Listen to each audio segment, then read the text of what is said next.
Welcome back to our channel.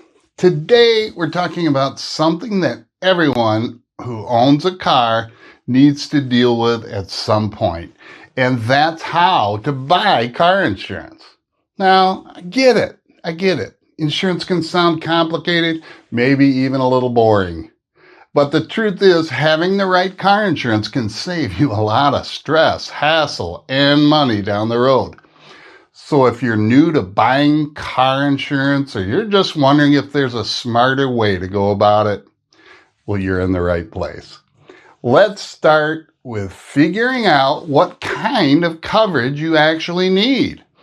Now, a lot of people just think about the minimum required by their state, which is usually liability insurance. That's the coverage that pays for damage you cause to other people or their property. But that's often not enough. If you want to protect your own car, you'll probably want to look at collision and comprehensive coverage. Collision helps pay for repairs to your vehicle if you hit something. And comprehensive covers things like theft, vandalism, or weather damage. And if you're financing or leasing your car, chances are the lender is going to require full coverage anyway. So you might also want to think about uninsured or underinsured motorist coverage and maybe personal injury protection. Now, these add-ons can be lifesavers if you end up in an accident with someone who doesn't have enough insurance or no insurance at all. Now, before you even start shopping for car insurance, make sure you have all the basic information that you'll need.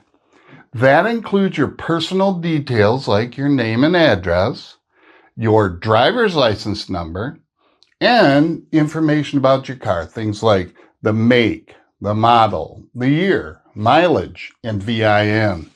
Don't forget about your driving history too. Companies are going to want to know if you've had any accidents, traffic tickets, or insurance claims.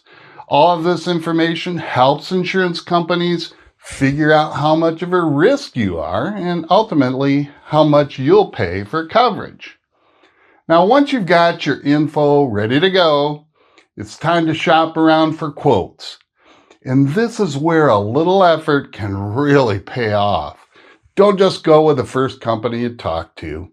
Get quotes from several different companies so you can compare prices and coverage options. You can do this online, over the phone, or through an insurance agent if you prefer that personal touch. Look closely at what each policy offers. Pay attention to the coverage limits, deductibles, and any extra features or exclusions. It's not always about finding the cheapest policy. It's about getting the best coverage for your needs and budget. And while you're comparing quotes, don't forget to ask about discounts. Insurance companies offer all kinds of them. You might qualify for a discount if you bundle your car insurance with your home or renter's insurance. If you've got a clean driving record, if you're a good student, or even if you have anti-theft devices in your car. Every little bit helps when it comes to lowering your premium. So when you've found a policy that works for you, the next step is to choose your deductible. Now, this is the amount you'll pay out of pocket before the insurance company kicks in if you have to file a claim. A higher deductible usually means lower monthly payments. But you'll want to make sure you can afford that deductible if something were to happen. Once you're happy with your choice, it's time to finalize your policy. Double check everything. Coverage amounts, deductibles, premium costs. Make sure it's all correct. You'll typically need to make an initial payment to activate the policy. After that, you'll get proof of insurance, usually in the form of an insurance card. Keep it in your glove compartment because you'll need to show it if you get pulled over or if you're in an accident of some sort. And there you have it. Buying car insurance doesn't have to be overwhelming.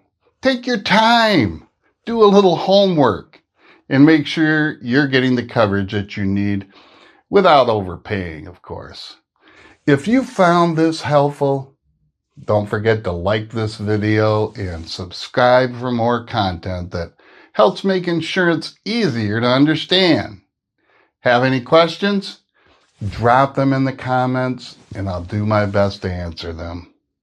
Thanks so much for watching, and I'll see you in the next one.